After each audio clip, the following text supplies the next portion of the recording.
কড়াইতে তেল গরম করতে দিয়ে দেব। তারপরেই তেল গরম হয়ে গেলে তাতে পেঁয়াজ কুচি দিয়ে দেব।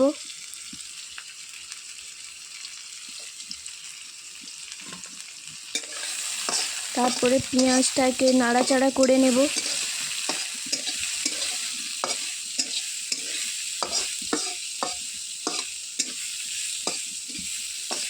ভালোভাবে নাড়িয়ে চাড়িয়ে নিয়ে নেব।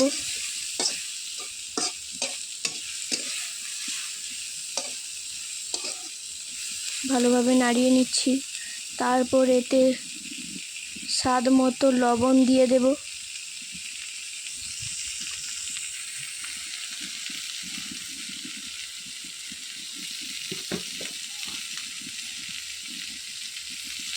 এই দেখো আমি লবণ দিয়ে দিলাম।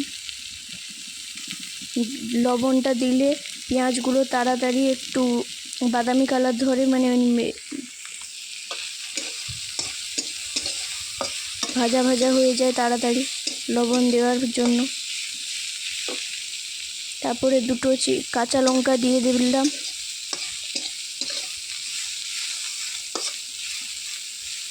কাঁচা লঙ্কা দিয়ে ভালোভাবে নাড়িয়ে নিলাম। তারপর পেঁয়াজগুলো বাদামি কালার হয়ে গেলে তাতে আদা রসুন বাটা দিয়ে দিলাম। আদা রসুন বাটা দেওয়ার পর আদা রসুনের জলগুলো দিয়ে দিলাম। তারপরে ভালোভাবে নাড়িয়ে নিলাম যাতে ভালোভাবে মিক্স খেয়ে যায়। আর আদা রসুনের ভালোভাবে ভাজা ভাজা করে নেব যাতে আদা রসুনের সবুজ গন্ধ না থাকে। ভালোভাবে নাড়িয়ে চাড়িয়ে নেব।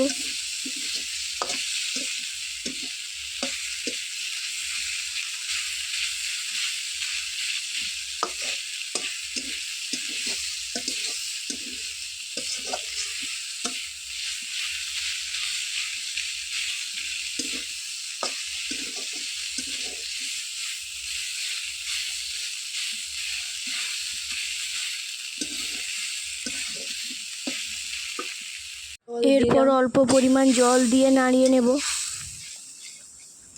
যাতে তলায় না ধরে যায়, তার জন্য জল দেওয়া। ভালোভাবে নাড়িয়ে নিলাম। এরপর দিয়ে দেব হলুদ গুঁড়ো। আমি 2 চামচ দিয়েছি, তোমরা পরিমাণ মতো দিয়ে দেবে। লঙ্কা গুঁড়ো, এরপর দিয়ে দিলাম লঙ্কা গুঁড়ো 2 চামচ।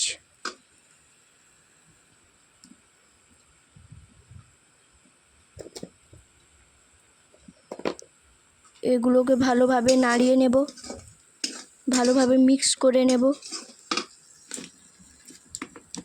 আমি উনুনে রান্না করছি।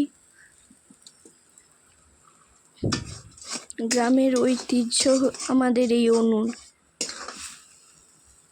এই দেখো কত সুন্দর কালার এসেছে। ভালোভাবে নাড়িয়ে নেব। এরপর লবণ দিয়ে দিলাম আবার স্বাদ মতন।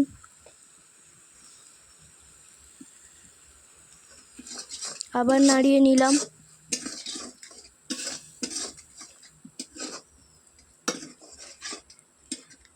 নাড়ানোর পর একটু জল দিয়ে দিলাম, আলু দিয়ে দিলাম।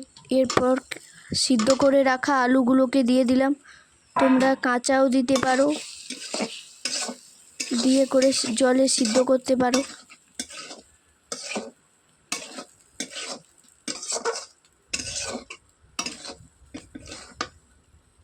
এই দেখো কত সুন্দর কালার এসেছে।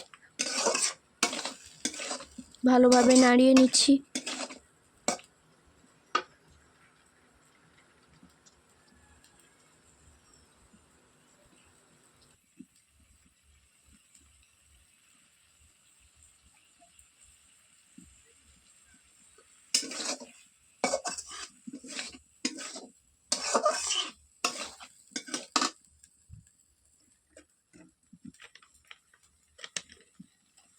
জল দিয়ে দেব।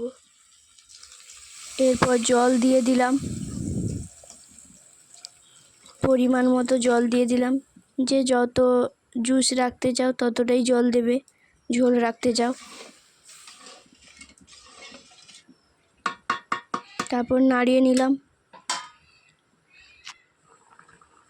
কিছুক্ষণ ফুটিয়ে নিলাম। তারপরেই ডিমগুলো দিয়ে দিলাম,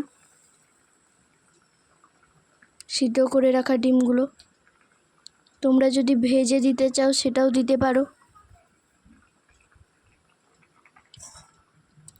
তারপর ভালোভাবে নাড়িয়ে চাড়িয়ে কিছুক্ষণ রেখে দেব।